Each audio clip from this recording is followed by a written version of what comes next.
Ayan, magandang araw guys. Meron tayong pasyente dito. Isang electric fan na tatak ay Nikon. Pero duda ako dyan sa tatak na Nikon na yan. Ayan guys. So, ang problema nito ay walang power. Walang power. Ayan, saksak natin. Ayan o. Wala kahit ugong, wala. Ayan. Ayan, wala. So, sigurado yan pumutok ang fuse. Tingnan natin kung anong magagawa natin. Okay guys, buksan natin. Kung tabi ng electric fan, pag init, guys, makikita nyo yung motor niya, lata. Mga bagong ano ngayon, bagong design, lata ang housing, hindi magandang klase. Ayan. Ayan. Tapos sa ito, tingnan natin yung tornilyo. Ayan. Okay, salat mga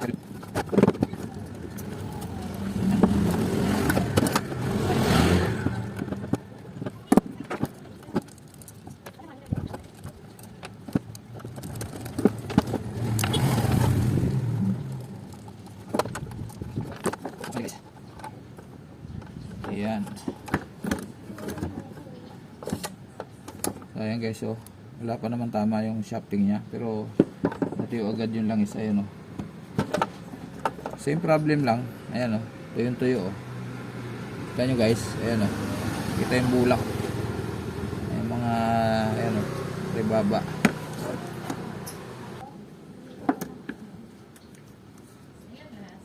Maraming.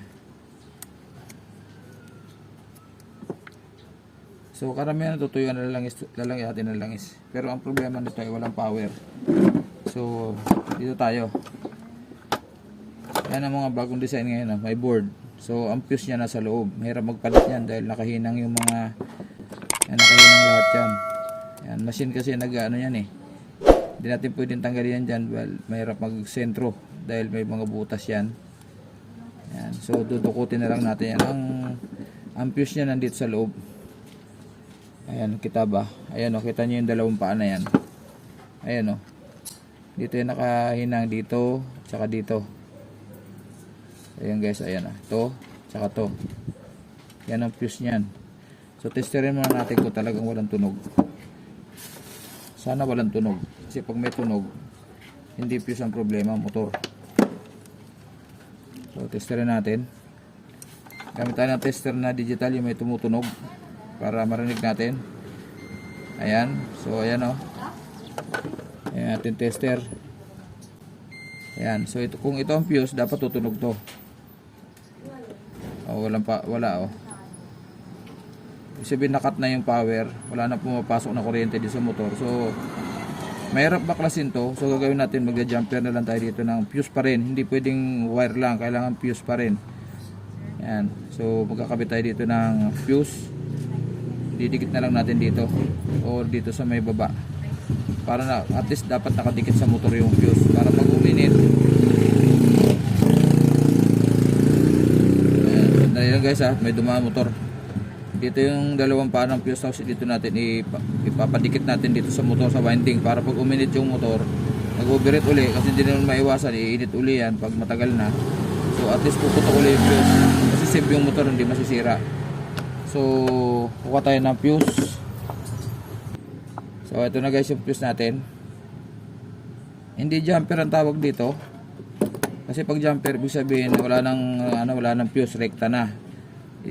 Ang pag-jumper kasi, ang term na jumper is ipag-short na lang tong dalawang to. Diba? To. So, hindi ko ginagawa yon. Palibasa mahirap tanggalin tong board. Lalagyan para natin ng fuse na hindi natin tatanggalin yung luma. Diba? Pero ang paglalagay nito dapat dito, didikit natin yan dyan sa motor, yung ulo, tapos ihinang natin to dito. Yan, tatalian na lang natin, gawa natin ng paraan na makadikit siya dyan.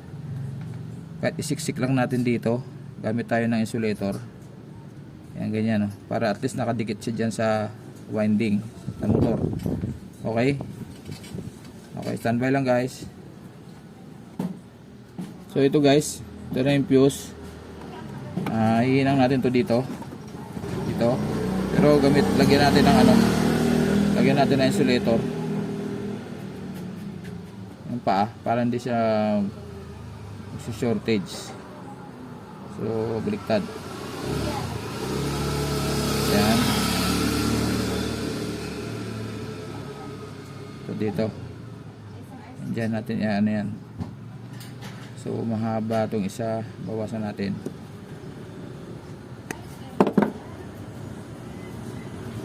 Tapos lagyan natin ng another insulator dito. Tapos para maisot natin to, hinabaan natin yung konti yung dulo para maisot natin doon. Para nakapik siya dyan. Kahit di na natin talian yan. Yan, ganyan.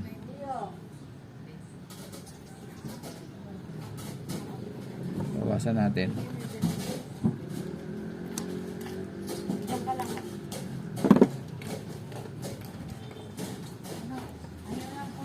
Yan.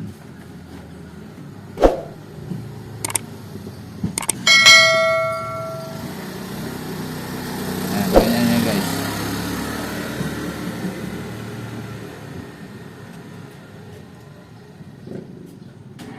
Yan. Kasi hinangan natin yan.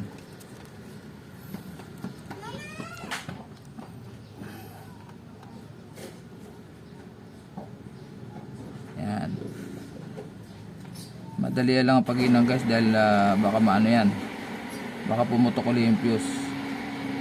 Yan, ganun lang kabilis. Yan. Kasi ito putulin na natin to. Kahit yung isa lang, masyadong mahaba.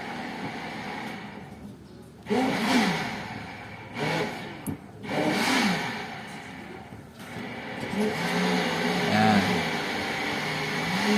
Okay na yan. So, tester natin. Ayun, buo na. So, dito pa lang sa labas, pwede natin testingin to. Mapapansin nyo, walang magnet yan. Pag hindi ko pa sinaksak at hindi pa naka-on yung ating switch. So, subukan natin. Ayan. Sinaksak ko pero hindi pa naka-switch. Subukan natin i-on. Ayun, meron na. Ayun guys, oh. Pag pinatay ko, walang magnet. Pag in-on ko yung switch, ayan, meron na guys, oh. Ayan, oh. Ibig sabihin, meron na siyang power.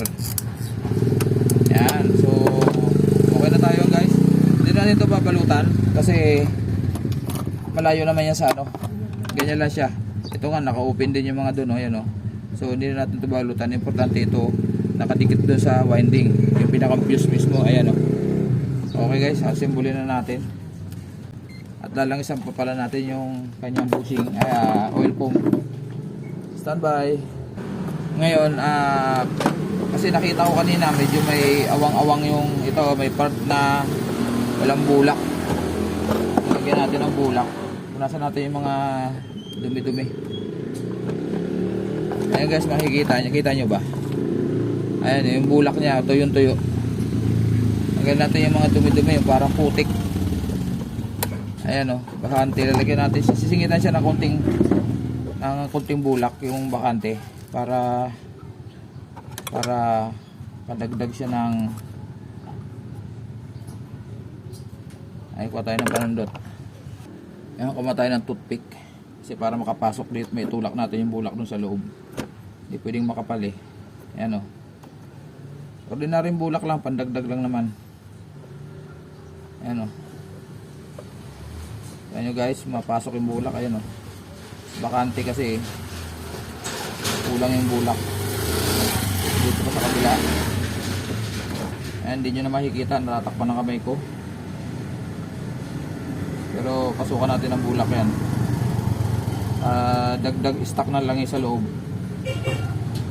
Ang tawag dyan guys, oil pump. Yung mga nandyan sa loob, yung parang bulak na yan, oil pump tawag dyan. Ayan, dami kinain na bulak, oh. Laking bagay yan.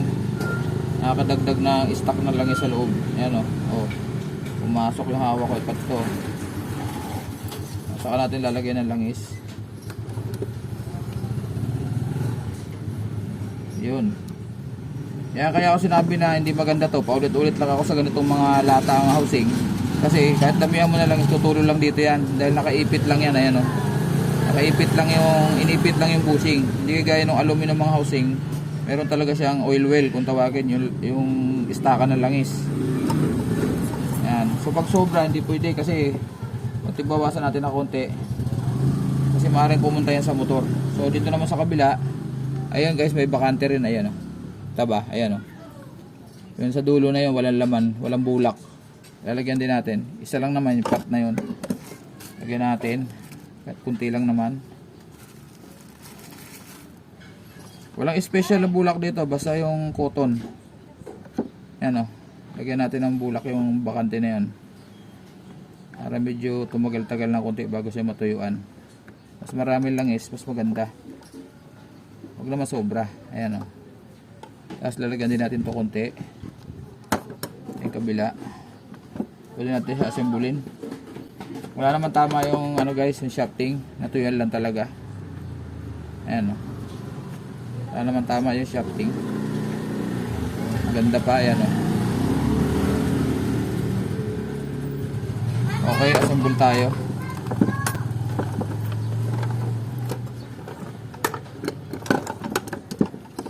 Ayan. Ito. Tapat-tapat lang naman yan, ayan o.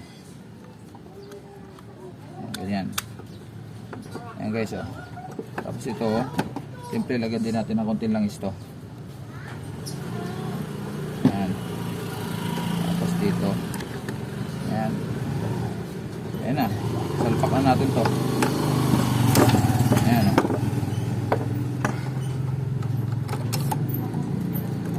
Sana umandar na. Tag-araw ngayon, summer, Marso. So kailangan ni customer to. Ayan, takpan natin. 2 tornilyo lang muna para makita natin kung aandar. Pag umandar, saka natin kumpletuhin ang tornilyo. Ayan.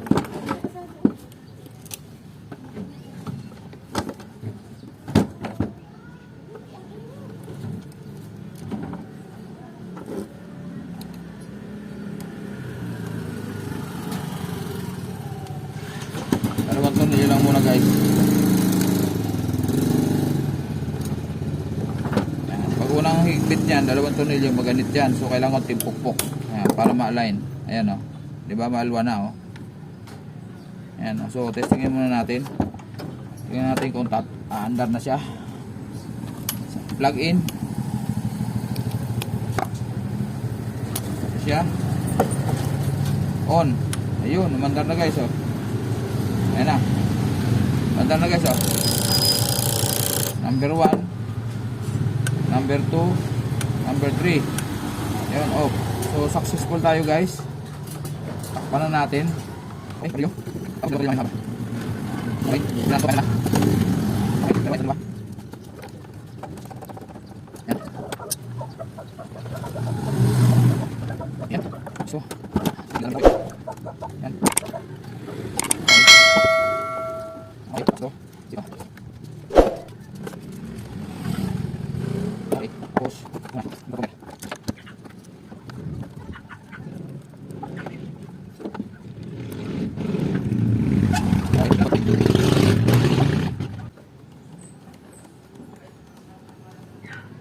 Okay, isa.